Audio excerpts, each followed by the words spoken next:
안녕하세요. 이제 40 중반으로 딸아이 하나를 혼자 키우는 돌싱녀예요. 사용글을 쓰는 이 순간에도 이혼을 했다는 것이 실감나지가 않네요.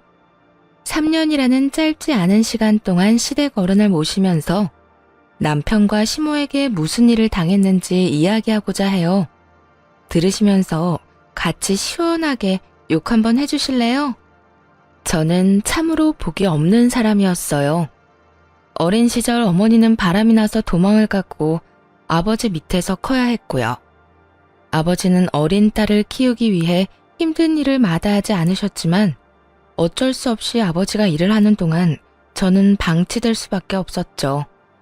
그래서 그런지 다른 아이들보다는 조금 더 빨리 철이 들었던 것 같아요. 그리고 다른 또래 친구들보다 더 많이 참는 법을 알게 됐죠. 어떤 사람이 참고만 살고 싶겠어요. 하지만 현실은 항상 인내하도록 만들었어요. 키워주신 아버지조차도 결혼하기 직전에 돌아가셨거든요. 그러니 결혼할 때는 부모님이 두 분 다 계시지 않았던 거죠. 부모님 안 계신다고 힘들어하지 마. 내가 다 맞춰줄 거야. 우리 서로에게 도움이 되는 부부가 되자. 그리고 우리 부모님도 당신을 딸처럼 잘 대해줄 거야. 남편의 그 말을 들으면서 마치 환상에 빠진 기분이었어요. 그런 자상한 남편에게 마음이 혹해서 결혼한 것이기도 하고요. 부모도 없고 이제 막 대학을 졸업한 여자애는 코앞에 일만으로도 바빴거든요. 그러니 옆에서 저런 말을 해주는 존재가 너무도 크게 다가왔죠. 그렇게 결혼을 했네요. 하지만 좋았던 건 아이가 중학교에 들어갈 때까지였어요.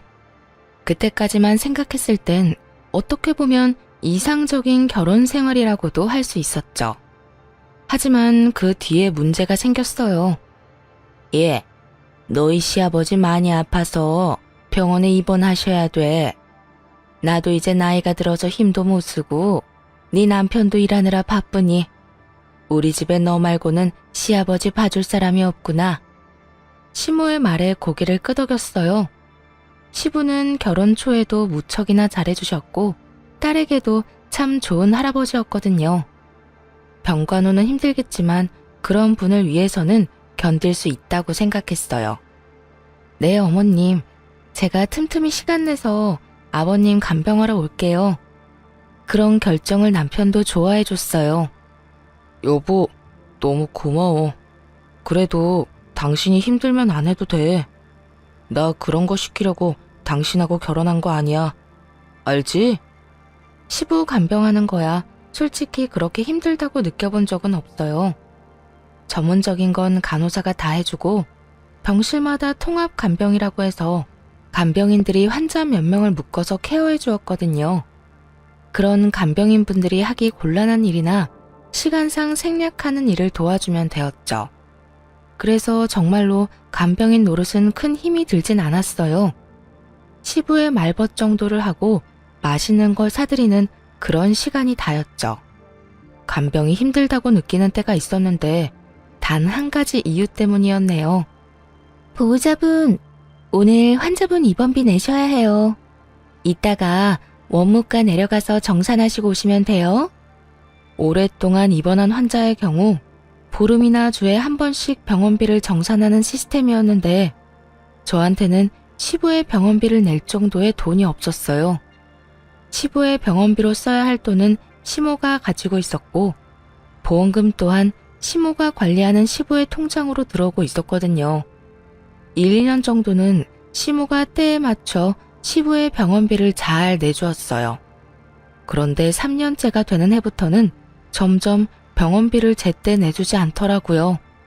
그래서 결국 전화를 하도록 만들었죠. 어머님, 아버님 병원비 내야 할 때가 돼서요.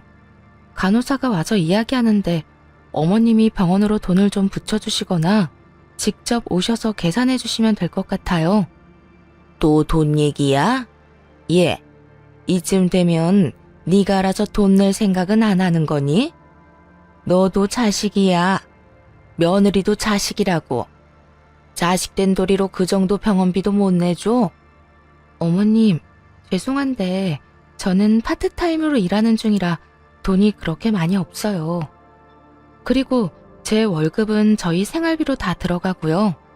어머님이 돈 안 주시면 아버님 쫓겨나셔야 되는데 그럼 시댁으로 모셔도 될까요? 너 지금 나 협박하는 거니? 너희 시아버지 우리 집으로 데리고 온다고?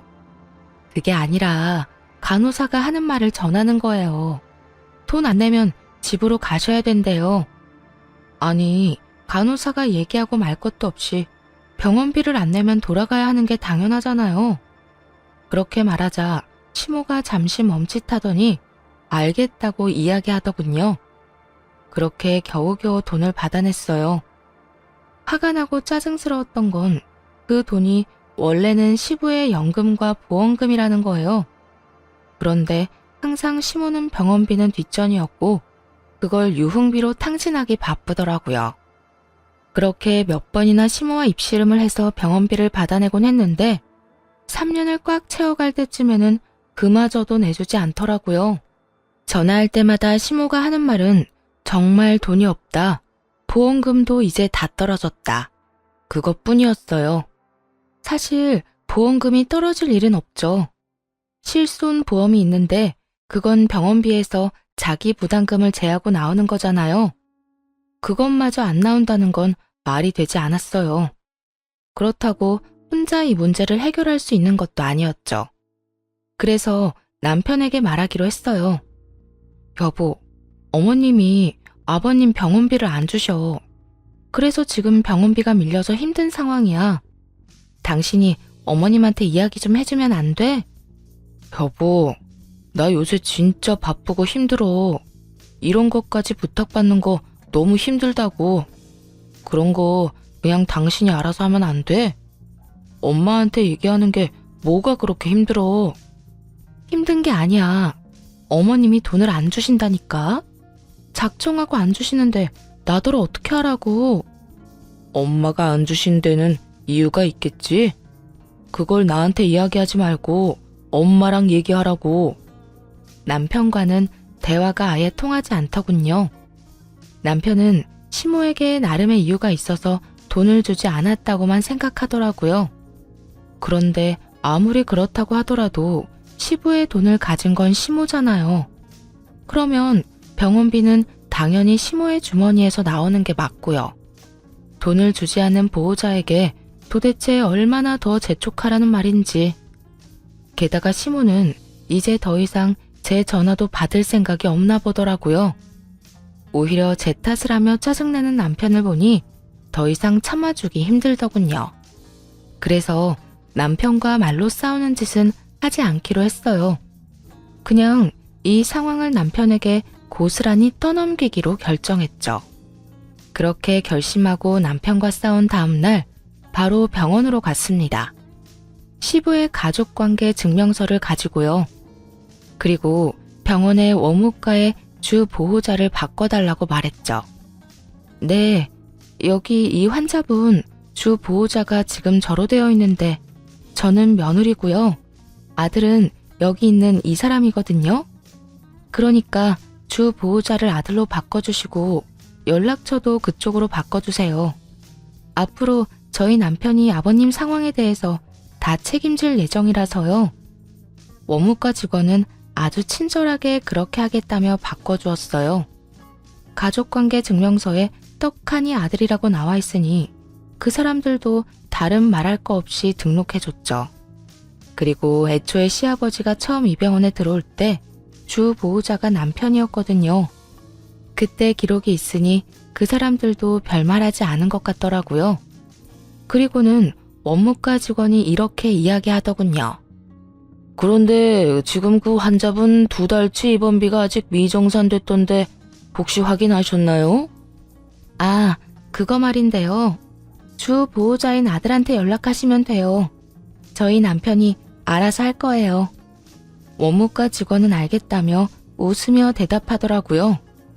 그렇게 홀가분한 마음으로 시부 병실로 향했죠. 30분쯤 지났을까요? 남편의 전화번호로 전화가 계속 오더군요. 하지만 일부러 전화를 받지 않았어요. 뭐라고 할지 화냈죠. 시무와 이야기하라고 말할 게 뻔하잖아요. 한참이나 전화를 받지 않자 더 이상 연락하지 않더군요. 그런데 1시간 반쯤 뒤에 시부 병실 문이 벌컥 열리더니 남편이 들어왔어요. 당신, 잠깐 나 좀 봐. 나랑 이야기 좀 해. 무슨 이야기? 나 아버님 간병해야 돼서 지금 당장은 나가기 힘든데. 시부와 함께 있는 모습을 본 남편놈은 막무가내로 뭐라고 하진 않더군요. 하긴 자기 아버지 돌보는 마누라한테 그런 식으로 말할 수는 없었겠죠. 그럼 빨리 정리하고 나와봐. 그 말을 듣고도 최대한 늦적거리다가 시부에게 잠깐 나갔다 오겠다고 얘기하고 남편과 함께 밖으로 향했어요. 나가자마자 남편은 쌩 난리를 치더군요. 당신 미쳤어? 내가 할 일이 얼마나 많은데 왜 날 주 보호자로 넣어놨어? 내가 아버지 돈 갖고 있는 것도 아니잖아. 아버지 돈 갖고 있는 건 어머니인데 왜 나한테 이 난리야? 그래, 어머님이 아버님 돈 갖고 있는 거 나도 알아. 그런데 주 보호자는 당신이어야 마땅하잖아. 당신이 아버님 아들인데 피가 이어진 사람이 보호자지. 피도 안 이어진 내가 무슨 보호자야? 나 당신 아버님에 대해서 결정할 수 있는 권리라고는 아무것도 없어. 당신한테 권리가 없더라도 엄마한테 얘기해서 말하면 되잖아. 내 연락은 이제 더 이상 받지도 않는 어머님 말하는 거야? 어머님이 연락이 됐으면 내가 어머님한테 전화하지 당신한테 연락했겠어? 생각이라는 걸 좀 해. 내가 왜 당신한테 얘기했겠냐고. 그건 내가 엄마한테 말해둘게. 당신 전화 무시하지 말라고. 그런데 2달 병원비가 도대체 얼만데 나한테 이러는 건데? 당신이 원무과 가서 직접 확인하고 와. 직접 돈 내주면 더 좋고. 남편놈은 원무과로 내려갔다가 사색이 돼서 병실로 올라오더군요. 금액이 자기 생각보다 상당했던 거죠. 시부의 치료에는 보험이 되지 않는 비급여 항목의 약이나 처방이 포함돼서 생각보다 입원비가 많이 나오는 편이었어요. 무슨 2달 입원비가 저렇게 비싸? 여태까지 저렇게 비싼 돈 낸 거야? 평균적인 병원비라고 생각하는데 사실 그것도 다 실손보험이랑 나오잖아. 근데 어머님이 그 돈을 안 주신다고. 이제 어머님한테 전화할 생각이 들어? 남편놈이 잠시 쳐다보더니 시모에게 전화를 걸기 시작하더군요. 시모는 제가 전화할 때와는 달리 바로 남편의 전화를 받더라고요. 엄마, 아버지 통장 나한테 줘요. 앞으로 내가 병원비 관리할 테니까. 뭐? 갑자기 네가 왜? 그건 내가 한다고 말했잖아. 엄마한테 맡겼는데 돈을 안 내니까 제가 맡겠다는 얘기죠. 허튼 생각하지 마시고 빨리 통장이나 가지고 이쪽으로 오세요. 지금 병원비 2달치 밀린 거 알고는 계세요? 아니 꼴랑 2달치 가지고 뭘 그렇게 굴어. 엄마는 이 통장 주고 나면 쓸 수 있는 통장도 없어. 어머니는 어머니 통장에 돈 받아 쓰시면 되잖아요. 연금 나오시는 것도 있을 거고요. 아버지 통장에 있는 돈은 아버지 병원비로 들어가야 되는 돈이에요. 시모는 남편의 말에도 통장을 가지고 올 생각을 하지 않더군요. 그때 눈치챘죠. 그 통장에는 더 이상 돈이 없을 거라는 걸요. 있다면 지금 당장 달려와서 갖다 줘도 모자를 판인데 돈이 없으니 이야기에 초점을 흐리며 계속 못 주겠다고만 하는 거겠죠. 결국 그런 시모의 행동에 남편놈은 시댁으로 찾아가서는 시모에게 거의 강탈하듯 카드를 가지고 왔어요. 그리고 ATM기에 카드를 넣어 잔액을 확인하고는 화가 나서 펄펄 뛰더군요. 시부가 모아둔 예금이 몇 천만 원 정도 있었는데 아예 흔적도 없이 사라졌더라고요. 그 통장 안에는 몇십만 원 뿐이었고요. 남편은 열이 받아서는 집에 오자마자 시모에게 전화를 하고 난리가 났죠. 엄마, 진짜 미쳤어? 아빠가 모아놨던 그 돈들은 다 어디 간 거야? 아, 진짜 어떻게 이럴 수 있어. 지금 2달치 병원비도 밀렸는데 그 돈은 무슨 돈으로 낼 건데? 그거 너희 아빠 보험 받아서 내면 되지. 벌써 저번 달 거는 받아갔다면서요. 저번 달 실비보험 받아가서 지금 이번 달 것밖에 청구도 못하는데 올랑 그거 가지고는 2달치 다 못 낸다고요. 남편 놈은 화가 나는지 머리를 벅벅 긁으며 시모에게 고함을 쳤어요. 엄마는 도대체 아버지 아프고 제대로 하는 게 뭐예요? 이런 식이면 나 엄마 못 모셔요. 일단 통장은 제가 가지고 있을 테니 엄마는 사고 치지 말고 얌전히 계세요. 어디 싸돌아다니면서 돈이나 축내지 마시고. 웬걸요. 아들에게 혼나고 얌전하게 있을 줄 알았던 시모는 얼마 지나지 않아 다시 밖으로 나돌아다니기 시작했어요. 예쁘게 치장까지 하고 시부의 다른 신용카드를 들고 말이죠. 그래도 이번에는 직접적으로 시부의 병원비에 영향을 주는 건 아니었기에 그러려니 했어요. 하지만 시모는 이내 넘지 말아야 할 선까지 넘더군요. 온 동네에 소문이 파다하게 났더라고요. 시모가 아픈 시부 놔두고 다른 남자랑 바람을 핀다는 소문이요. 그 소문은 진위를 확인할 필요도 없을 만큼 증인과 증거가 충분했고요. 시부가 아픈 지 4년째 되던 해였는데 진실을 알고 나서도 시부에게는 차마 알리지 못하겠더군요. 하지만 그땐 몰랐죠. 정작 시부는 모든 것을 눈치채고 있었다는 걸요. 그런데 더 열받는 건 또 다른 이유가 있었어요. 시모가 저런 상황이면 남편이라도 자주 와서 시부에게 얼굴도 보여주고 말동무도 해주면 좋은데 남편마저도 시부 병문안을 안 오더군요. 죽어가는 처지에 아내와 아들이 오지 않아 서글픈 시부를 달래는 것은 언제나 저의 몫이었어요. 아버님, 다들 바쁜가 봐요. 저랑만 계시는 게 서운하신 건 아니시죠? 일부러 농담 삼아 그런 말을 건네곤 했죠. 이렇게 긴 시간 동안 시부의 수발을 들 수 있었던 건 결혼할 때 보여준 시부의 마음 때문이었어요. 결혼 당시 하나 남은 부모님마저 잃고는 집이 무척 어려웠거든요. 그때 도움을 준 사람이 시부였고요. 경제적인 도움도 그렇지만 시부는 정신적으로도 많은 지탱이 되어주셨죠. 그래서 솔직히 은혜를 갚는다는 생각으로 간병하는 마음이 컸네요. 간병하는 만큼 병이 낫는다면 좋겠지만 오히려 시부의 병은 더욱 나빠지기만 했어요. 그렇게 시간은 훌쩍 흘러 11월이 되었죠. 여보, 다음 주 금요일에 아버님 항암치료 있는 거 알지? 그거 잊지 말고 당신이 다녀와줘. 갑자기 왜? 나 바빠. 당신이 여태껏 잘하다가 왜 갑자기? 남편 놈의 말에 벌써 상처받고 말았어요. 그날은 친정 아버지 기일이었거든요. 아무것도 없이 한 결혼이라 혹여나 안 좋은 소리라도 나올까봐 친정 아버지 제사도 제대로 못 지낸 지 벌써 10년이 넘었죠. 그렇다고는 해도 마누라 하나뿐인 가족 기일을 잊고 있었다는 게 서운하지 않을 리가 없잖아요. 절로 말투가 뾰족해지더라고요.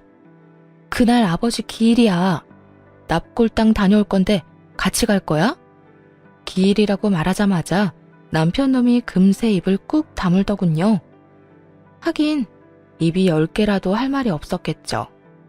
마누라한테 자기 아버지 챙기라고 하면 그것만큼 나쁜 놈도 없을 테니까요. 그날은 좀 바쁜데? 그러면 어머님한테 부탁이라도 하던지. 요즘 당신이랑 어머님, 아버님한테 자주 와보지도 않고 좀 너무하다는 생각 안 들어? 잘 좀 해. 아버님 잃고 나서 후회하지 말고. 다른 사람에게 들으면 불쾌한 말일 수도 있었겠지만 이미 가족을 모두 잃고 혼자가 된 제가 하는 말이라 그런지 그렇게 불쾌하게 느끼진 않더군요. 하지만 그렇다고 귀담아 듣는 눈치도 아니었어요. 그런 남편에게 시부 스케줄을 알려줬어요.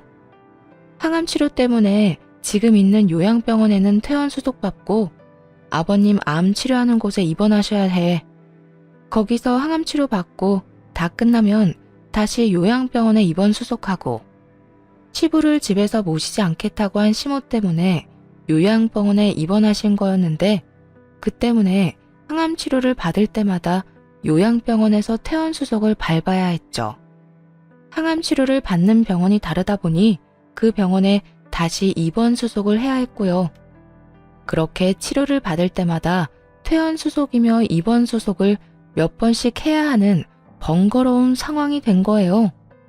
이래저래 복잡하고 귀찮은 상황이긴 했어요.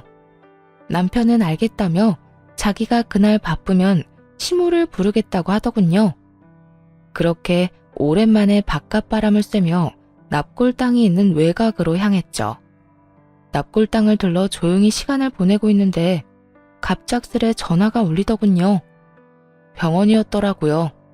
주 보호자를 남편으로 그 다음을 시모로 해놓은 이후로 저한테까지 전화가 오는 일은 최근 들어 굉장히 드문 일이었죠.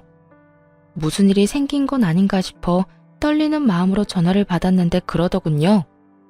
보호자분, 오늘 항암 일정 있다고 퇴원 수속하신다고 했는데 아무도 오시지 않아서요. 혹시 일정 변경됐나요? 네? 저희 남편이랑 시어머님 두 분 중에 아무도 안 왔어요. 소스라치게 놀라서 반문했죠. 너무 놀란 마음에 전화를 끊자마자 최대한 빠르게 병원으로 향했어요. 차 안에서 시모에게 전화를 시도했더니 안 받더라고요. 그래서 시모와 가까운 지인한테 전화해서 시모가 어딘지 물어봐 달라고 했어요. 제가 전화했다고는 말하지 말아달라고 덧붙였죠. 그분에게 듣기로는 어떤 남자랑 바닷가로 1박 2일 여행을 갔다고 했다더군요. 같이 갔다는 사람은 누군지 듣지 않아도 알겠더라고요. 한숨을 푹 쉬며 남편에게 전화했는데 남편 쪽은 아예 먹통이었어요.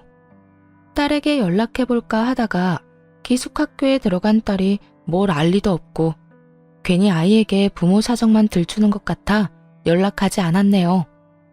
결국 부랴부랴 병원에 도착해서 시부를 모시고 치료에다 뒤치다꺼리까지 다 했죠. 불시에 불려온 터라 평소보다 정신적으로 많이 지쳐버렸네요. 그렇게 간신히 집으로 돌아와 숨을 돌리는데 벨이 울리고는 등기를 하나 주고 가더군요. 법원에서 나온 등기였어요. 남편 앞으로였는데 혹시 큰 사건이라도 휘말린 건가 싶어 두근거렸죠. 그런데 열어봤더니 탕간남 위자료 소장이더군요. 남편 놈은 제게 시부 수발을 맡겨두고 바람이 난 거였죠. 장인 기일 잊어버린 것도 화가 나서 미칠 것 같은데 이번에는 탕간남 첩장이라니 순간 모든 것이 무너지는 기분이었네요. 곧 상실감이 온몸을 덮쳤죠. 그리고 그 상실감은 이내 분노로 변했습니다.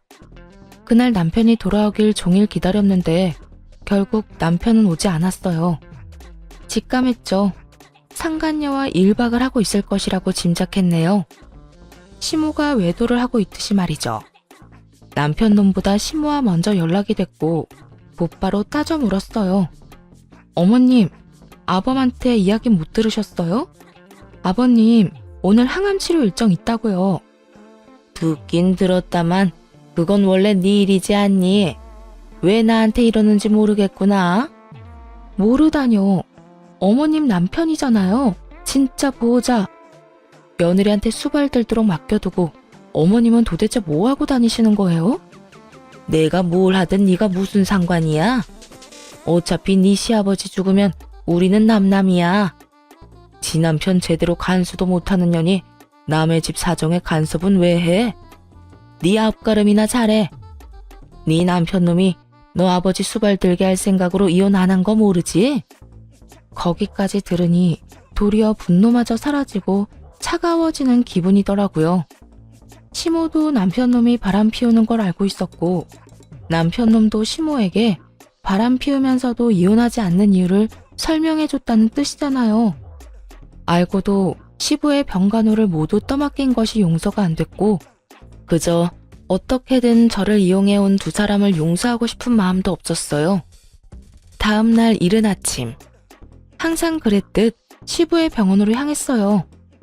침울한 얼굴이었는지 시부가 걱정하며 묻더군요.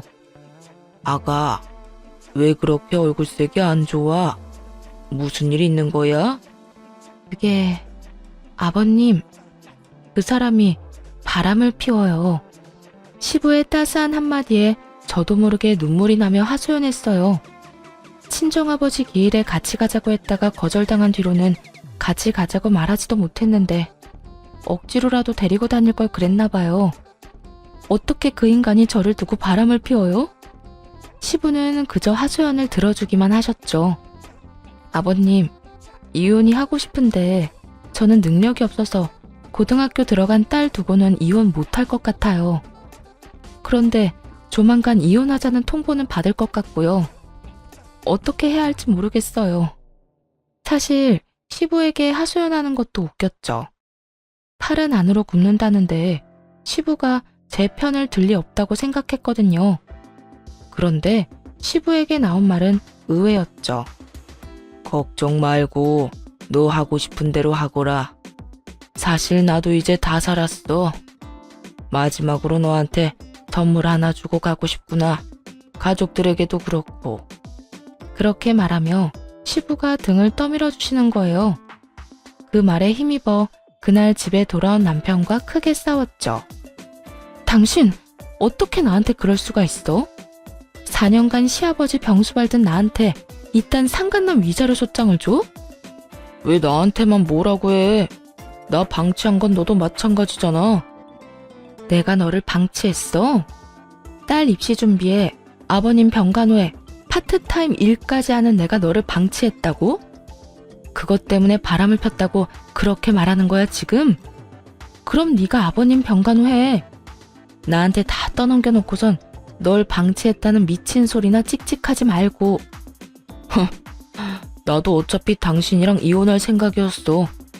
음침하고 자기관리 하나도 할 줄 모르는 여자를 누가 좋아해? 그래? 그럼 이혼해. 나도 상간녀한테 소장 보낼 거고 너랑 이혼할 거야. 너한테도 위자료에 재산 분할까지 싹 다 받을 테니까 각오하라고. 누가 이혼하자면 무서워할 줄 알아? 그렇지 않아도 내가 먼저 이혼하자고 할 거였어. 능력도 없는 너 따위가 감히 나한테 이혼을 요구해? 미친놈? 누가 보면 상당히 억울한 인간으로 보겠네. 아버님 간병은 마누라한테 맡기고 여자랑 바람나서 지 아버지 병원에 와보지도 않은 인간이 뻔뻔하기도 하지. 비웃으며 그렇게 말하자 남편놈은 한참 노려보더니 짐을 싸더군요. 그리고는 그날부로 집을 나갔어요. 상간녀와 같이 살러 간 모양이죠. 곧 이혼 전문 변호사를 찾아 남편과의 소송을 진행했습니다. 그리고 상간녀 위자료 소송도 함께 진행했고요. 소송은 치열했어요. 남편놈은 유책 배우자가 되고 싶지 않았던 건지 사회적 평판을 잃고 싶지 않았던 건지 정확히 이유는 모르겠지만 악착같이도 저를 유책 배우자로 만들려고 했거든요. 나쁜 놈이 되고 싶지 않으면 나쁜 짓을 하지 말던가요. 솔직히 소송 중에도 시부 수발은 계속할 생각이었는데 시부가 이제 더 이상 안 와도 된다고 하더군요. 시부 옆에는 시삼촌이 계셨어요. 시모와 남편보다 더 자주 시부를 찾아온 분이 이분이었거든요. 항상 올 때마다 고생이 많다고 힘들 때 부르라고 하셨던 분인데 이제 그분이 시부를 모신다고 했어요. 그렇게 소송이 시작되고 몇 달 뒤에 시부가 세상을 떠났습니다. 시부가 돌아가시니 허망하더군요. 아무리 이혼 소송 중이라고는 해도 전 그분 며느리였고 시부의 도움도 많이 받았으니까요. 시삼촌이 마지막으로 부탁하더군요. 장례식을 같이 치러줄 수 있냐고요. 형님 아플 때 한 번도 찾아오지 않은 저 인간들이 장례식에 관심이나 있겠소? 그저 떨어질 콩고물에나 관심이 있겠지. 시부 말 그대로 두 사람 다 장례식에는 관심도 없고 장례식 내내 슬퍼하는 기색도 없이 폰만 만지고 있더군요. 그걸 지켜보던 시삼촌도 굳은 표정으로 한숨만 푹푹 내쉬었고요. 그것만으로도 참 못 볼 꼴이건만 진짜 진상짓은 그 뒤에 일어났어요. 소송 기간 동안 집을 나가 상간녀와 함께 살고 있던 남편놈이 집으로 쳐들어온 거죠. 그것도 상간녀를 데리고 말이죠. 이혼 소송 중인데 어차피 아버지도 돌아가셨고 이제 이 집에서 나가줬으면 좋겠는데. 남편 놈의 싸가지 없는 말투도 짜증났지만 상간녀의 눈빛은 더 짜증났어요. 마치 집안의 물건을 계산하는 듯한 그 눈. 그리고 상간녀임에도 마치 자기가 우위에 있는 듯한 표정이 진짜 열받더라고요. 당신이 뭔데 이 집에서 나가라는 거야? 아직 이혼 판결 나지도 않았거든? 당신이 이 집 어쩔 줄 알고. 난 이혼 판결 전엔 안 나가. 아침부터 고성을 내지르며 거친 말을 주고받자 딸아이 방문이 열렸어요. 애가 나와서는 남편놈과 상간녀를 그대로 보고 말았죠. 원래라면 기숙학교에 다니고 있어야 하는데 방학이라 집에 와 있었거든요. 망할 남편놈은 딸아이를 신경 쓸 정신머리조차 없더군요.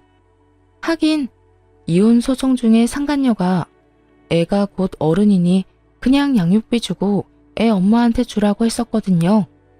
그러니 애가 상처받든 어쩌든 자기 할 바는 아니라 생각한 모양이었어요. 딸아이는 남편놈과 상간녀가 같이 있는 모습을 보고는 다시 방 안으로 들어가며 문을 쾅 닫더라고요. 딸한테 참 좋은 꼴 보이네. 이젠 부끄럼도 없어?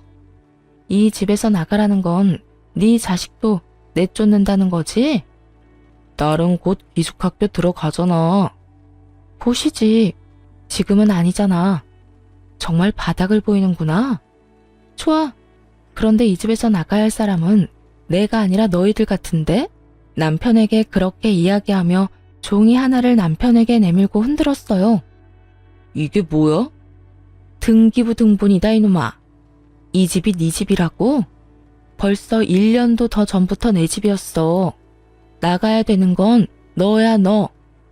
이게 왜 당신 집이야? 도대체 우리 아버지한테 무슨 짓 한 거야? 남편놈이 발악을 하며 소리를 치더군요. 무슨 짓? 4년 넘는 동안 수발 들었다 이놈아. 너 대신해서 효도해드렸더니 이 집 내 앞으로 해주시더라고. 뭐? 그걸 왜 네 앞으로 해주신 건데? 너 우리 아버지 속여서 받아갔지? 그거 싹 다 무효야 무효. 무효? 주장하고 싶으면 알아서 해봐. 근데 그거 변호사의 시삼촌이 증인까지 서서 받은 건데 네가 돌릴 수 있을까 모르겠네. 남편놈 분통이 터지는지 화를 내고 난리가 났더군요. 게다가 상간녀가 이 집을 가지지 못하는 걸 알자 남편에게 따지기 시작했어요. 이게 무슨 말이야? 너 집까지 뺏겨놓고 여태까진 몰랐던 거야? 이 등신 같은 인간아. 이게 없으면 내가 너랑 왜 살아? 내가 문제 없냐고 물었을 땐 문제 없다며. 나도 문제 없는 줄 알았지. 이거 분명 뭔가 잘못된 거야. 어쨌든 하고 싶은 말 있으면 돌아가신 아버님한테 해. 그리고 아버님 유언장 구경 잘하고. 유언장 이야기에 남편놈은 설마 하는 표정을 지으며 밖으로 뛰쳐나갔어요. 상간녀도 불안했는지 함께 쫓아나가더군요. 바로 도어락 비밀번호부터 바꿨네요. 그러자 딸이 슬쩍 문 밖으로 나오더군요. 아빠 갔어. 근데 우리 진짜 여기서 나가야 해? 아니, 여기 엄마 집이야. 할아버지가 이 집 엄마 주셨거든. 진짜? 그럼 우리 이사 안 해도 돼? 그럼 진짜야. 할아버지가 돌아가시기 전에 이 집 우리한테 주셨어. 그러니까 넌 걱정하지 말고 공부나 열심히 해. 응. 다음에 아빠 오면 문 열어주지 마. 나 아빠 진짜 싫어. 그 여자도 꼴 보기 싫어. 결국 딸마저 남편놈을 손절하기에 이르렀죠. 남편놈은 시부의 유언장을 받는지 집으로 바쁘게 찾아왔어요. 문을 열려고 했지만 도어락 비밀번호가 바뀌어서 열리지 않자 소리치더라고요. 하지만 제 집에 드리고 싶은 마음은 눈꽃만큼도 없었죠. 집 앞 커피숍에 가 있으라고 하고 그쪽으로 갔더니 남편놈은 상간녀와 함께였어요. 당신 이거 다 알고 있었어? 우리 아버지가 당신한테 아파트 줄 거. 뒷북치지 마. 벌써 1년도 더 전에 주신 거거든? 그때도 니놈이 바람피면서 여자 만나느라 몰랐을 뿐이겠지. 그래도 말은 해야 할 거 아니야. 내가 네 남편이면 나한테 말은 했어야 하는 거 아니냐고. 아버님이 몰래 갖고 있으라고 했거든. 당신한테는 물려줄 거 따로 있다고 말이지. 그래서 받았어? 아버님이 선물 하나 주신다고 하던데. 당신이랑 당신 어머니한테. 남편 놈이 머리를 벅벅 긁더니 한숨만 푹푹 쉬더군요. 사실 알고 있었어요. 시부와 시삼촌이 남편과 시모를 괘씸하게 생각하고는 둘에겐 한 푼도 남기지 않겠다고 이야기하신걸요. 하지만 그때 이미 남편과 이혼을 결심한 뒤였기 때문에 일부러 그 이야기를 남편에게 알려주지 않았죠. 시부가 제게 준 재산은 유류분 반환 청구도 안 되는 모양이었어요. 며느리는 가족이 아니기에 제3자로 들어가서 소유권이 이전된 지 1년이 지나면 그 재산은 돌려받지 못한다고 들었거든요. 게다가 시부가 그 재산은 며느리가 자신의 수발을 든 대가로 손녀와 함께 잘 살길 바라는 마음에 준 거라고 명시해놔서 건들기도 쉽지 않았죠. 왜 삼촌이 우리 아버지 집에 공동명의로 되어 있냐고. 그것도 당신 알고 있었어? 아버지가 삼촌한테 돈 빌리고 못 갚아서 공동명의로 해줬다는데 아니 왜 돈을 빌렸냐고. 그 얘기를 할 때 옆에 있었으니 알고 있었지만 모른 척했죠. 나야 모르지. 묻고 싶으면 삼촌한테 여쭤보지 그랬어. 그리고 세 사람이서 집 나누면 되는 거 아니야? 그게 그렇게 쉬운 일이 아니라고. 지금 그 집 지분의 절반이 삼촌 거고 엄마랑 나는 나머지 절반에서 반씩 나눠야 하는데 그래봐야 나한테 돌아오는 돈이 1억도 안 된단 말이야. 남편이 걱정하는 건 그거였어요. 재산이 줄어들 거라고는 상상도 못한 거죠. 시부가 죽자마자 집에 쳐들어온 것도 이 집에서 상간녀랑 같이 살 생각 때문이었고요. 상간남 소장이 날라온 것을 보면 상간녀 쪽 남편도 두 사람 관계를 알고 이혼을 진행했다는 뜻이겠죠. 상황이 이렇게 됐으니까 일단 당신도 다른 데서 지낼 곳 좀 알아보고. 미쳤어? 내가 아무것도 없는 인간이랑 붙어먹게? 와, 네가 지금 집도 없으면서 나랑 계속 관계 유지할 수 있을 것 같아? 너 따위가? 나랑? 내가 왜 너 같은 중년 남자랑 만나줬는데? 상간녀가 순간 남편 놈에게 버럭하더군요. 그게 무슨 소리야? 너 나 사랑한다며. 이혼까지 해놓고 지금 와서 무슨. 그거야. 네가 집이 있을 때 이야기고. 집도 없는 거지 신세에 지금 나 같은 젊은 여자를 만나는 건 욕심이 지나친 거지. 너 때문에 불륜녀 딱지 붙었는데 이제 어떡할 거야? 이야기를 듣는데 재밌더라고요. 남편에게 집이 없다는 이야기를 듣자마자 태도를 싹 바꿔 소리 지르는 상간녀를 보는 건 정말 꿀맛 같았어요. 이 인간들끼리 분열하고 싸우는 모습이 그저 웃기고 통쾌하기까지 했죠. 야, 지금 너만 문제인 줄 알아? 이 집 못 팔아서 돈 한 푼 없으면 당장 네 남편이 건 소송 위자료도 못 준다고. 그것도 네가 줄 건 아니었잖아. 그거야. 당연히 네가 내야 하는 거지. 나랑 바람 피면서 그 정도도 생각 못했어? 너 나한테 나랑 위자료 갚아주기란 거 잊지 마. 그거 안 내주면 내가 목숨 걸고 너 회사에서 끌어내릴 테니까. 상간녀는 돈 없는 남편놈에게 상간녀 소송 위자료를 받을 수 있을까 걱정하고 있더라고요. 서로를 탓하는 두 사람을 보니 너무 기분이 좋았어요. 그리고 이 상황에 마침표를 찍듯 바로 다음날 이혼 판결이 났죠. 솔직히 이혼 판결을 받자마자 속이 다 시원했어요. 그 진절머리 나는 인간들과 더 이상 상종하지 않아도 된다고 생각하니 어찌나 편하던지. 그런데 시모와 전 남편의 상황은 저와는 반대로 흘러갔죠. 시모가 드디어 자신이 살고 있던 집이 시삼촌과 공동명의가 됐다는 걸 알게 된 거예요. 시모는 시부가 죽자마자 집을 팔 생각이었던 것 같아요. 하지만 시삼촌의 아들까지 이 작은 집의 지분 다툼을 하고 있으니 팔아봐야 돈도 얼마 안 되는 거죠.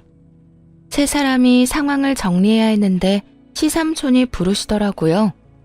이 집을 공동명의로 돌릴 때 제가 함께 있었으니 증인을 서달라고 말이죠. 그렇게 갔더니 시삼촌이 진상이라고 할 만한 난동을 부리고 있었어요. 그걸 보고 속으로 슬쩍 웃었죠. 그건 이미 예정된 진상짓이었거든요. 아니, 나는 이 집 절대 안 팔 거라니까요. 형수, 내가 왜 이 집을 팔아야 하는데요? 이게 나중에 얼마가 될 줄 알고. 아니, 도련님, 이거 올라봐야 얼마 오르지도 않아요. 그러면 팔 생각 없으면 제가 여기서 살아도 되나요? 사는 건 상관없죠. 대신 돈을 주고 나머지 지분을 사가든지 아니면 제 지분만큼은 월세를 내든지 합시다. 솔직히 저도 땅 파서 장사하는 것도 아니잖아요. 돈 빌려줬는데 돈도 못 받고 이 집으로 받은 거니까 손해는 저도 보고 있는 거라고요. 시부가 세상을 떠나시기 전에 시삼촌에게 부탁한 일이었어요. 아픈 아버지 남편을 찾아오지도 않는 괘씸한 인간들에게 진상짓 좀 해달라고요. 시삼촌 연기가 아주 대단하더군요. 두 사람이 쩔쩔매는 꼴이 너무 재밌었네요. 아니, 무슨 월세를 내래요. 나 원래 여기서 살던 사람이에요. 알죠. 제가 잘 알죠. 그런데 형님이 저한테 돈 빌려갔다가 안 갚은 것도 사실이잖아요. 그럼 형수가 형님이 빌린 돈 갚아주고 편하게 사시던가. 잠깐만요. 엄마, 이 집 지분 중에 제 지분도 있어요. 엄마가 들어가서 살 거면 저도 같이 들어가 살게요. 이혼하고 저 지금 갈 곳도 없어서 숙박업소 전전하고 있거든요. 그건 네 사정이지. 여기서 살 거면 월세 내든지 삼촌한테 돈 갚든지 둘 중 하나는 해야 해. 네가 돈 만들어낼 거야? 결론이 나지 않고 평행선을 달리던 세 사람의 대화는 시삼촌에 의해 끝났어요. 그러면 제가 돈을 두 사람에게 나눠줄 테니까 그 돈을 받고 이 집 지분 저한테 주세요. 그러면 저는 집 안 팔아도 되고 두 사람은 돈 생기고 됐죠? 그러면서 시삼촌이 제시한 건 공시지가로 계산한 시모와 전남편 지분이었죠. 너무 적다며 난리치는 두 사람에게 시삼촌은 이게 싫으면 시부가 빌려간 돈을 모조리 갚으라고 했고요. 둘이서 1억을 만드는 건 못하겠다 싶었나 봐요. 돈을 덜 받더라도 시삼촌에게 그 집의 소유권을 넘기고 지분에 따른 돈을 받는 것에 만족하기로 한 거죠. 그렇게 전남편과 시모는 각각 7천만 원 정도의 돈을 받아갔네요. 그렇지만 그 돈이 시모에게는 또 다른 시련의 시작이었어요. 시모가 돈을 받아가고 난 뒤 얼마 지나지 않아 미친 사람처럼 길거리를 헤매는 시모를 보게 됐으니까요. 이곳도 그리 큰 도시는 아니어서 몇 군데 번화한 곳에선 아는 사람을 자주 마주치곤 했거든요. 생활권이 겹치는 것도 아니었는데도 본 것만 몇 번인지 몰라요. 시모가 귀신 같은 몰골로 돌아다니는 걸 보고 도대체 왜 저러는지 궁금해 알아보고는 진짜 폭소를 터뜨렸네요. 시부가 살아있을 때부터 외도를 저지르던 상대는 시모가 7천만 원밖에 받지 못했다고 하니 위로하면서 그랬나 봐요. 일단 그 시삼촌에게 돈을 받으면 자기한테 맡기라고 말이죠. 자기 명의 전셋집이 있는데 그 전세금을 올려달라고 할 테니까 그 돈을 보태서 같이 살자고 꼬셨던 모양이에요. 시모는 거기에 또 좋아라 하며 홀랑 넘어가서는 시삼촌에게 받은 7천만 원을 다 건넸다고 해요. 그렇게 이삿짐을 다 챙겨서 그 외도남이 말한 집으로 갔는데 이미 그 돈을 들고 날라버리고 그 집에는 다른 사람이 살고 있었다고 하더라고요. 그러니까 시모는 시부 유산으로 받은 7천만 원도 날리고 외도남도 잃은 거죠. 그래서 정신 나간 사람처럼 이 동네 저 동네 돌아다니며 그 외도남을 찾고 있었던 거고요. 그런데 생각외로 빨리 찾았다고 하긴 하더라고요. 같이 마트에서 일하던 캐셔 이모로부터 들은 이야기네요. 어머 세댁, 그 이야기 들었어? 세댁 괴롭히면서 남자나 만나고 돌아다니던 자기 전 시어머니. 얼마 전에 이 앞에서 아주 난리 났었어. 무슨 일 있었어요? 무슨 일이 있고 말고. 세상에 사기당했다면서 외도남 찾고 다니더니 마트에서 딱 마주쳤지 뭐야. 세댁 시어머니가 돈 다 어쨌냐고 따지니까 남자가 이미 다 쓰고 없다고. 이제 와서 그 돈 왜 찾냐면서 오히려 당당하더라. 참, 자기랑 똑같은 인간하고 만나서는 결국 신세 망친 전 시모 소식을 들으며 피식 웃음이 나더군요. 그 외도남, 세댁 시어머니보다는 좀 많이 어려 보이던데 말은 아주 매섭게 하더라고. 뭐라고 했더라? 늙은 할망구 돈 좀 있어 보여서 만나줬는데 쥐뿔도 없는 맹탕이었다고 비꼬면서 그 돈 젊은 남자 데리고 논 위자료라고 생각하라고 쏘아붙이더라고.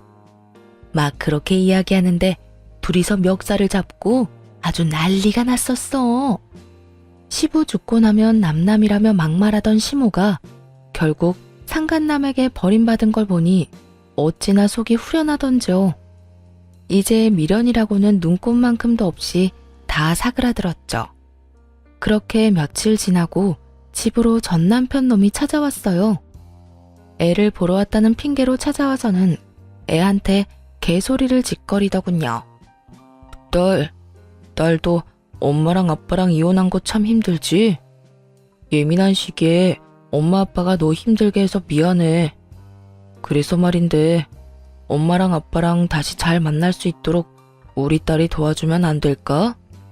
이딴 소리나 하는 걸 보니 아직도 정신을 못 차렸다 싶었어요. 아빠, 미안한데 아빠가 화장 떡칠한 젊은 아줌마 데려와서 우리더러 나가라고 했을 때 나는 아빠한테 정 다 떨어졌어. 솔직하게 말하면 더럽고 불쾌해. 아빠가 다른 여자 만나는 거 내 눈으로 직접 봤고 난 아빠랑 같이 살고 싶은 마음 전혀 없어. 결국 딸의 혹독한 소리에 전 남편 놈은 대화를 더 이상 이어가지 못했고 곧 타깃을 바꿨는지 저에게 치근거리기 시작했어요. 여보, 내가 정말로 잘못했어. 딸한테도 100번 1000번 내가 잘못했고 나 정말 당신이 얼마나 소중한 존재인지 알게 됐어. 그 미친 여자가 날 어떤 꼴로 만들었는지 당신도 알면 진짜 놀라 기절할지도 몰라. 나 좀 받아주면 안 될까? 네가 정말로 잘못한 걸 알면 내 앞에 그 면상 들이밀지는 말아야지. 우리 딸 앞에 나타나지도 말았어야지. 무슨 똥배짱으로 여기 와서 그딴 개같은 소리를 짓거려? 어머님이랑 돈 모아서 전세라도 살든가. 엄마는 내 인생에 도움이 안 돼. 사기꾼한테 걸려가지고 돈 다 날리고 게다가 은근슬쩍 내가 살고 있는 월세방에 끼어들어 오려고 얼마나 난린지. 사돈난말하고 있네. 상간녀랑 헤어진 거 내가 모를 줄 알아? 게다가 너 상간남 위자료도 내야 하고 이혼 위자료도 내야 하잖아. 너야말로 다 날려놓고는. 그러고도 그년이랑 죽고 못 살아서 나랑 헤어지고 둘이 살 생각이었잖아. 그 여자, 그건 진짜 정신 나간 여자야. 내가 돈이 없는 것도 아니고 집이 없기로서니 그 생난리를 치더라니까. 상간녀 위자료 비용 안 내준다고 회사에 소문을 다 냈더라고. 그것도 나를 천하의 몹쓸 인간으로 만들고 자기는 완전 사기당한 여자처럼 만들어서. 상간녀도 대단하더군요. 남편이 별로 가진 게 없다는 걸 알게 되자 바로 손절하고 자기한테 유리하도록 상황을 만들어서 내친 모양이었어요. 물귀신 작전으로 전 남편 놈을 나락으로 가게 만든 것이었죠. 전 남편 놈이 잃은 게 사랑과 돈, 가족만이 아니었더라고요. 그 상간녀 때문에 직장까지 잃었다는 말을 듣고 참 쯧쯧하는 혀차는 소리가 절로 나오더군요. 두 사람 다 자기가 뿌린 씨앗, 자기가 거둔 거였죠. 딸은 아빠와 만나고 싶지도 않다고 하더군요. 하긴 엄마가 바람 피운 아빠에게 어떤 취급을 받는지 본 아이가 아빠를 좋아할 리는 없겠지만요. 이래저래 많은 걸 잃은 전 남편과 시무를 보며 깨달은 게 있어요. 자기가 한 일은 다 자기에게 되돌아온다는 그 당연한 진리 말이에요. 요즘에는 홀가분한 마음으로 기분 좋게 하루하루를 보내고 있네요. 글 읽는 여러분들도 즐겁게 하루를 보내시길 바래요. 읽어주셔서 감사합니다.